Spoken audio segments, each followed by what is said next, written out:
Initially, we created this to help raise awareness for local vets and their needs. It's actually been a growing problem with the fact that of their reintegration with society, and of course the veteran suicide issues, which are always very prominent.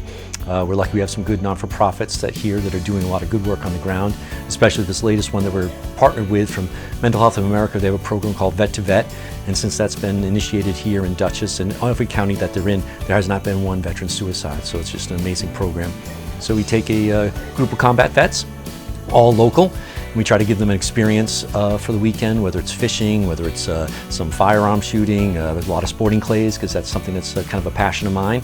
And we kind of set them up and have a great weekend, and they're 4 somewhat strangers, but they all have a common bond of been in combat on their various branches, so they share that brotherhood or sisterhood. And they kind of sit together and they get together for a weekend and kind of become very friends. And some of the honorees that we've had have become very, very close with each other.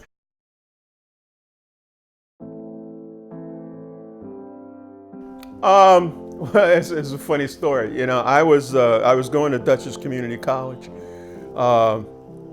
and I wasn't doing well in school. So one day, I walked from the city of Poughkeepsie up to the campus, and I said, you know what, this is getting too old, you know. So I left school. I went down to Washington Avenue and went to the draft board and volunteered for the draft.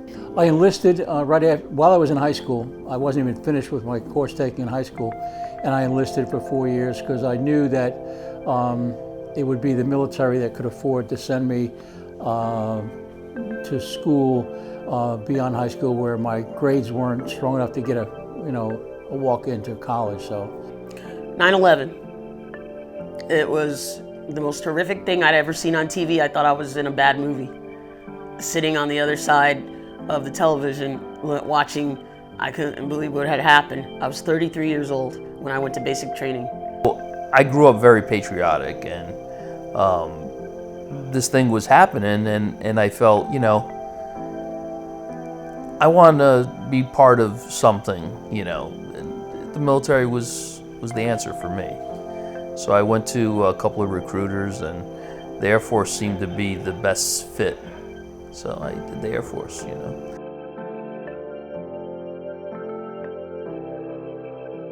Well, we went to Fort Dix for 2 days, and Fort Dix was just overcrowded with new recruits. So they put us on a bus and sent us down to Fort Bragg, North Carolina. And boy, you're talking about a life-changing experience. That was a life-changing experience. We got on a plane and ended up on a bus in the middle of the night, and people screaming at us. Well, then you go to Brooklyn, you know, that's the MEP station there, and they prep you, and next thing you know, you're on a plane headed for Texas, right? And you get to Texas, you get off the bus, and they start yelling at you right away. So psychologically, I think I was fairly ready also. And the abuses were very small in number and nature. And I simply took that as the military's way of changing me from a young high school kid to a capable warrior ready to serve his country, you know, far, far away.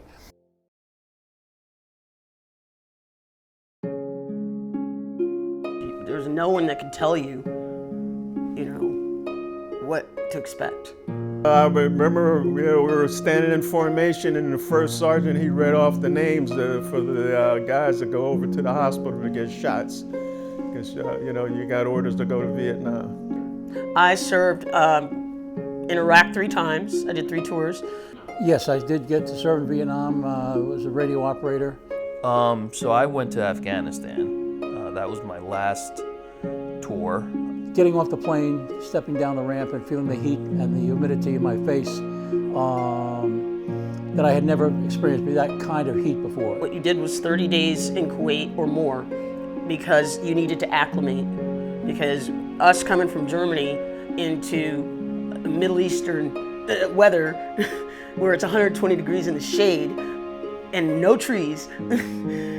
Literally, when we got off the air-conditioned planes, guys was literally passing out because of the heat in Vietnam. I mean, our first day it was 110 degrees in Vietnam. Well, the terrain is really rough. I fell down in the mud so many times, my troops started calling me Sergeant Splash, you know. Losing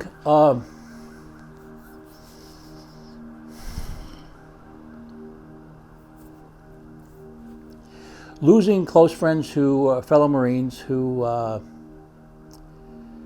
I learned to depend on and made sure that they could depend on me.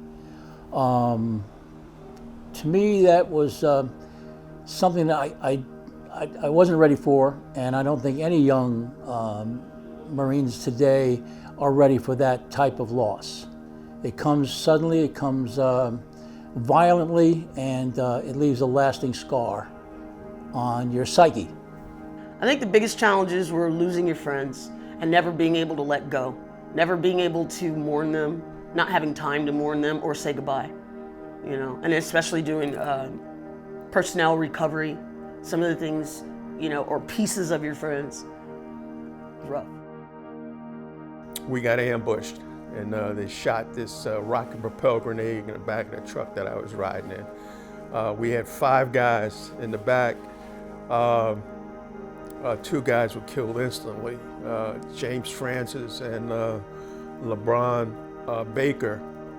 But it was tough. We lost one of our troops there, TJ, and I'd known his father for years, you know, so that was a really tough loss for me. He was a great kid. I mean, he was one of my favorites. We just promoted him like about 2 or 3 weeks, maybe not even, maybe like 2 weeks before he got killed.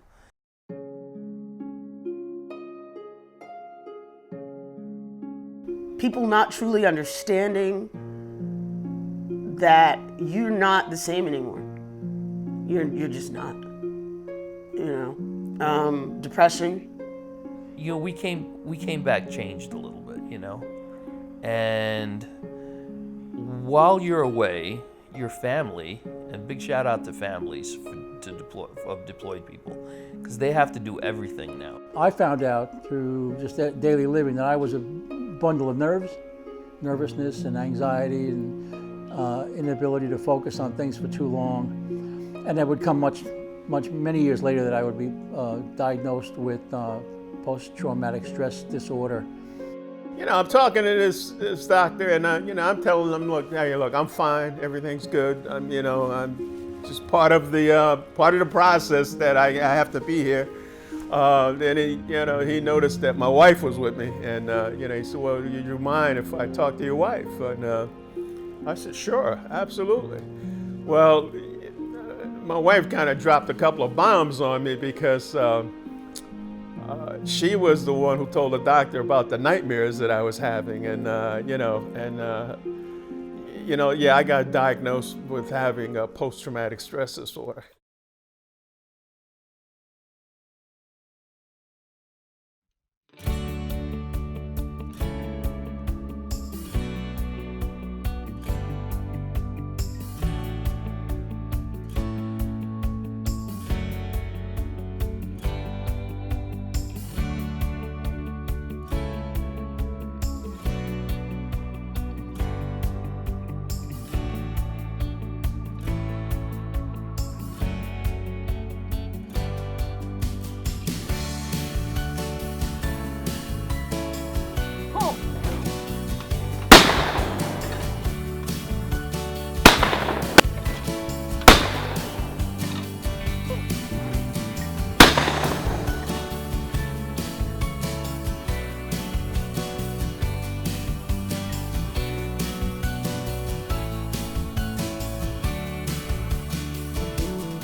I'm just really honored to be part of this team, very proud to be able to call all of these people friends, and the part that I get back out of it is, you know, raising the awareness locally that vets are in need and they're around us, and people should be able to step up and help them out when they need to.